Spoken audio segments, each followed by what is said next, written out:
African Australian Discoveries. Today we have with us our special guest, Mr. Kuol.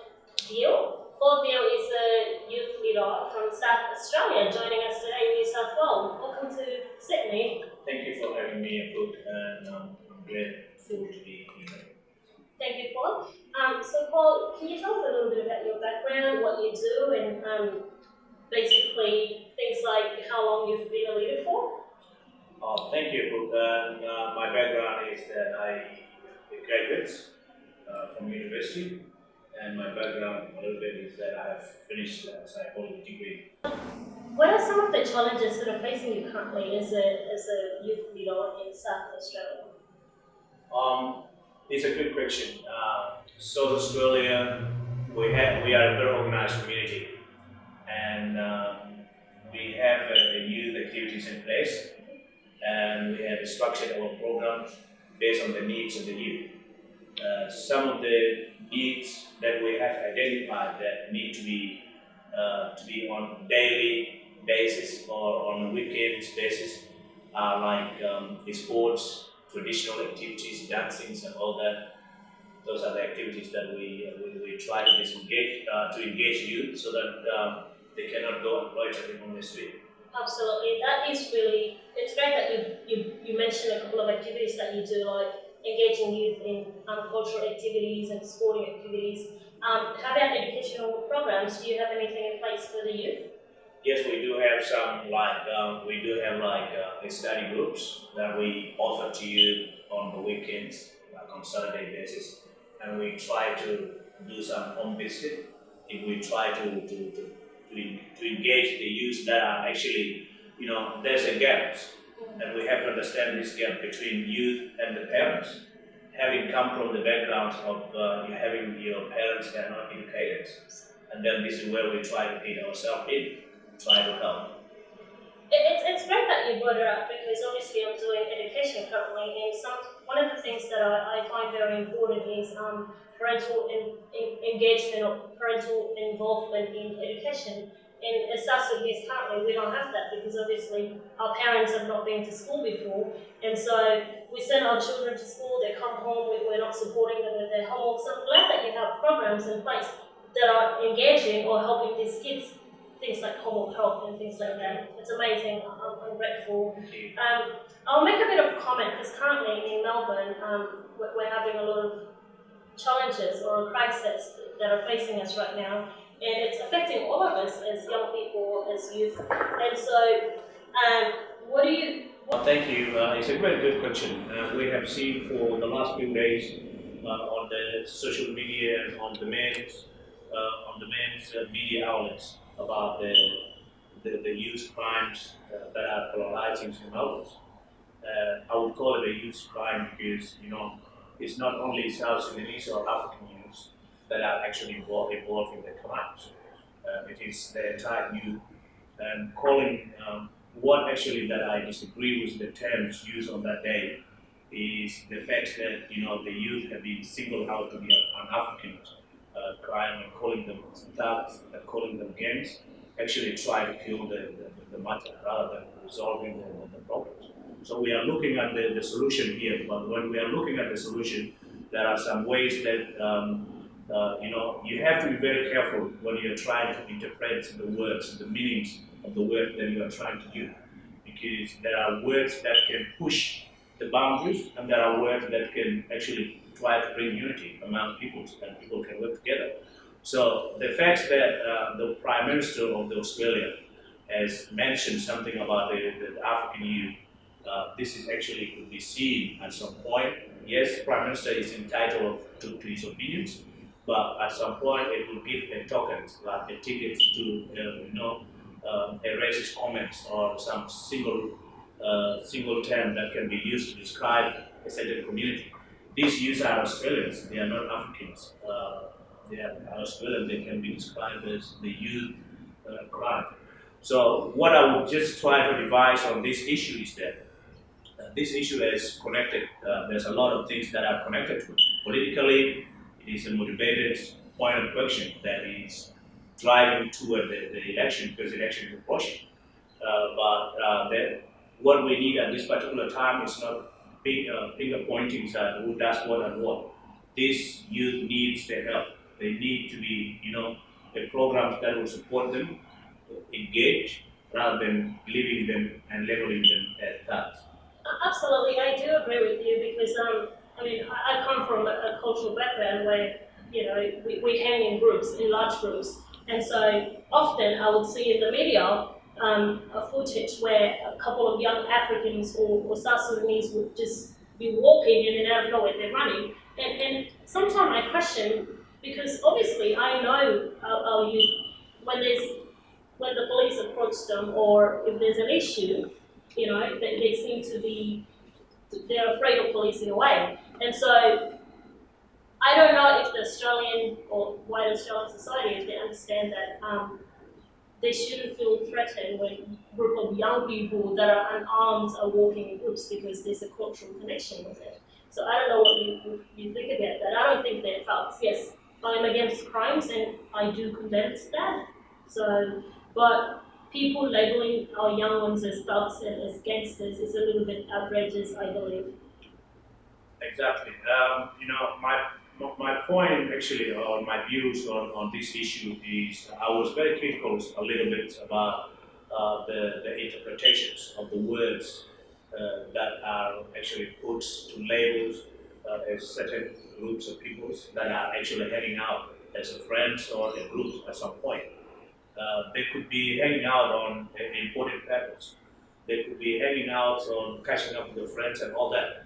Not only Africans youth that hang out in a large group, all Australians they hang out in the large group. But the fact is this: uh, you know, uh, some people are trying to. There are some media outlets in Australia here that are trying to maximize their marketing in order for their front pages of newspapers to go to be buy quickly and all that kind of thing when they try to put something that will try to motivate people to buy a newspaper at that particular time. That's not the case. The case is this: hanging out in 5 or 3 people or even a number of 10s or 30 people on a good purpose cannot be provoked.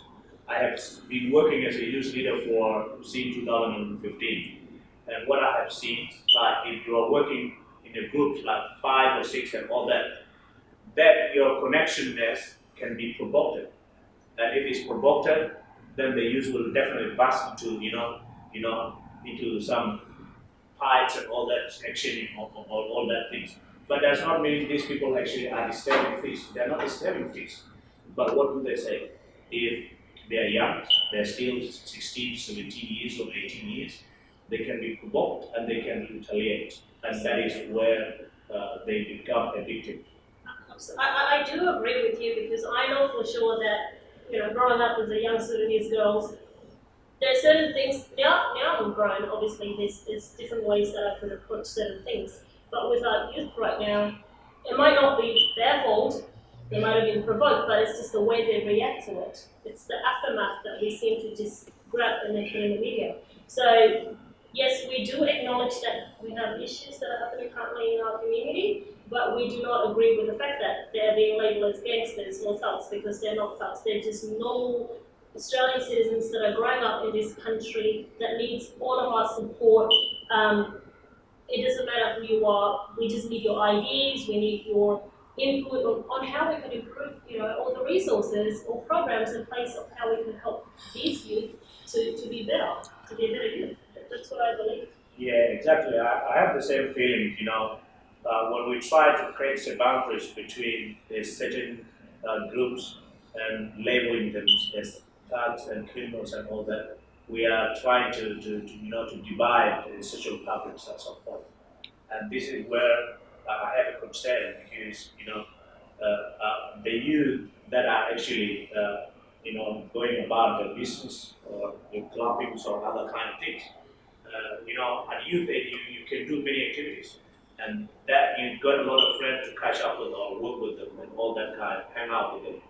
But at some point, it's not a bad thing because the freedom of association is there. You've got a right to move whoever you want to move, but it is taken out of context as a threat. That you see African, 3 of them, 5 of them, that people feel threatened. Absolutely, And that is I not feel like fair. the media is creating fear right now because I would be walking out on the streets and automatically I would be labelled as a criminal or as a gangster or as a theft, but that's not entirely true. So we need to be careful about what we are putting out there, and because not everyone is going to see what is happening in the media and then not take it in. So these things are affecting our communities. And imagine being a young Sudanese girl or a young Sudanese boy trying to apply for a job. Don't you think our reputation is being low right now because of the minorities? Absolutely. This is, they're trying to tarnish their image, portray in that picture that these Africans are criminal, are thugs. Who would want to hire people of that background if they try to do that? This is actually ruins the life, and it is going to create more problems than the problem we have at hand. So I believe what would be important things to do is to offer support, give them a lot of support, educational activities and employment and other things that that try to. We need to understand actually. It's very hard to integrate just automatically like that. It takes time to adjust yourself to that environment. Some are very new in this environment, but this some of the youth that the Prime Minister referring to them as or calling them criminals or so forth. Many of them were born 15 years and they were born here in Australia. They belong to this nation.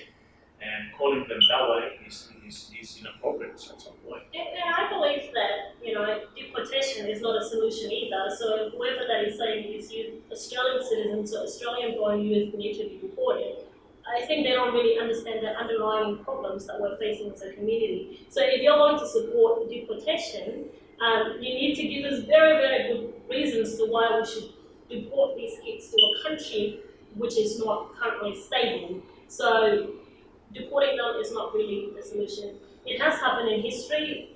Even not only just the African South Sudanese youth, a lot of youth in Australia, they need our help, they need our support. So deportation is definitely not the solution. Exactly, deportation is not a solution, and I don't think someone involved in a peaceful fight can qualify for a deportation either. By law, actually, I don't know how they would try to base their evidence about that you have actually tried to instigate these problems, and this problem amount to a criminal offense. So deportation is not something that can be it can be based on on the factual evidence of the crime that you have committed. It's not something that you can just say outrightly and say, okay, you have just involved in a in this exchanging physical fights and all that. Then it is amount to deportation. This is where I try to be very skeptical about what actually amount to a crime that would be used to deport a person. You must have a crime that you must have committed a crime that is actually beyond reasonable doubt, and it could be proved that this crime actually amount to a criminal activity that should not be condoned in Australia. Absolutely, I do agree with you because we're not saying that youth that are going out there causing destruction and peace of mind in the neighborhood should not be punished. That's not what we're saying. But generalization needs to, people need to watch how they use the words and the vocabularies that they use because they're affecting other young youth out there that are doing great things to contribute back to the Australian community. And I think we should probably put our emphasis more on what sort of support. Okay, as a community, I think we understand what our challenges are, but we need that extra support from the wider Australian community to combat these issues, I believe. Yes, exactly. The point of support that we need as African communities or the migrants, if I can just talk in that sense, is that we do need a support like funding youth activities and other things that will try to engage them through educations and like sports and all that. all these things need funding.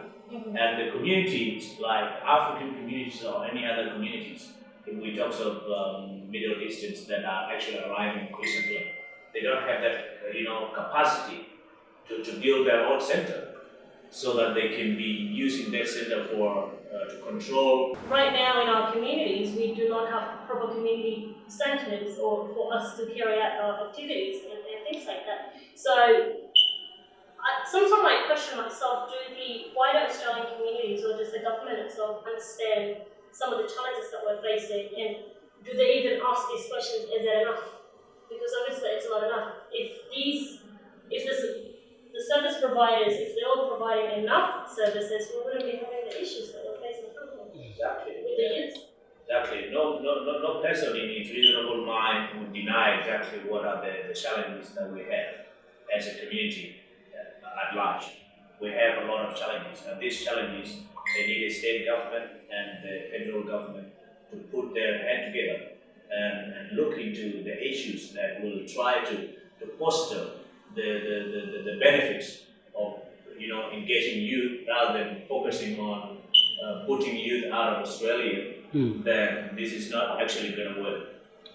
Thank you very much. It was nice. It was lovely having you. My name is Apuk and I'm from the African Australian Discoveries. Please do not forget to like and share our page with your families. Thank you. Thank you.